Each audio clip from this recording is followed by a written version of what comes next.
San Francisco's Trauma Recovery Center is a place that helps victims of violent crimes and their families. Right. The center is now a national model, and it's helping people in 7 other California cities and people as far away as Illinois and Ohio. Joining us live in studio this morning is the Recovery Center's director, Dr. Alicia Bocciolari. Doctor, thank you for coming in and appreciate it. Thank you. I want to read to our viewers just a quote that I found describing a woman describing the center. She says, "The center was someplace I could come and be safe and sit with the horror and not be judged." And we found it very powerful. What separates the center from all the others out there?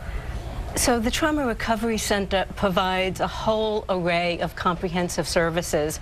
We do outreach in the community looking for survivors of violent crime. We do home visits for people if they are too afraid to come and meet with us. We provide mental health services, and we provide practical assistance, such as filing police reports, filing restraining orders, accompanying people to appointments. Because these people are victims of violent crime, do you find that they're reticent of any sort of authority or any sort of help sometimes? Yes, I think that's a very important point. When people are in the throes of post-traumatic stress disorder, they are often avoidant and they shut down because when they talk about what's happening, it makes them more upset. But we have a model of care that really focuses on giving people hope and giving them the pathway to healing. Would you agree that in our culture, anytime someone is a victim of violent crime, someone on the outside refers to what happened in the legal, did they catch the guy? Is the guy behind bars? And if the guy is caught in behind bars, then it's all okay.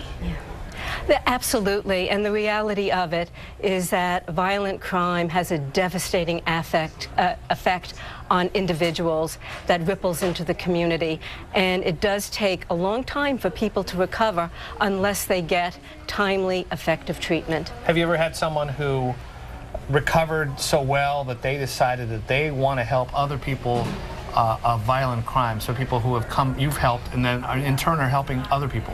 Yes, and that is actually part of what we do. Is we have a speakers bureau that is made up of former clients from the Trauma Recovery Center who want to give back, and they go into the community and they speak about the impact of violence. What about, for instance, I'm just, a parent who loses a child to a violent crime, and that parent goes into a deep depression. Yes. If that depression or that trauma is not treated, what's the impact not only on that individual, but our community where that person lives? Untreated trauma. The impact is huge. It, as you're mentioning, not only affects the individual, it affects families and it ripples out into the community. So people may lose their jobs. People may basically be just unable to get out of bed in the morning.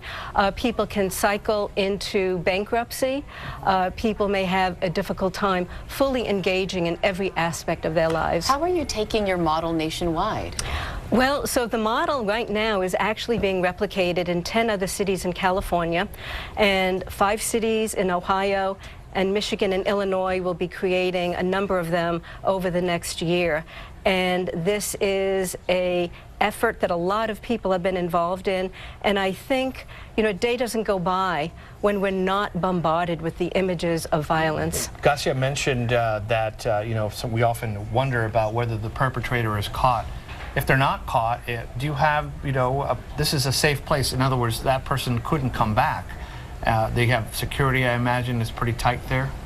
Oh, we do have security that's there, and again, a lot of times, because people become afraid to leave their homes, we initially will do home visits, and we can actually, part of what we do is work on them being able to leave their homes to become part of the community again. Earlier you mentioned PTSD, but really the goal of the center is post-traumatic growth. Yes, and that is a term that we use. There is so much of a focus on post-traumatic stress disorder, and we really believe that, again, with effective treatment, there is hope, and that people can move on to a place of post-traumatic growth. There's always hope. Dr. Alicia Bocciolari, thank you for joining us this morning. Thank you. Thank you for all you do. Thank you. Appreciate it. We'll be right back. Thank you. It really is amazing, people who are victims, they say,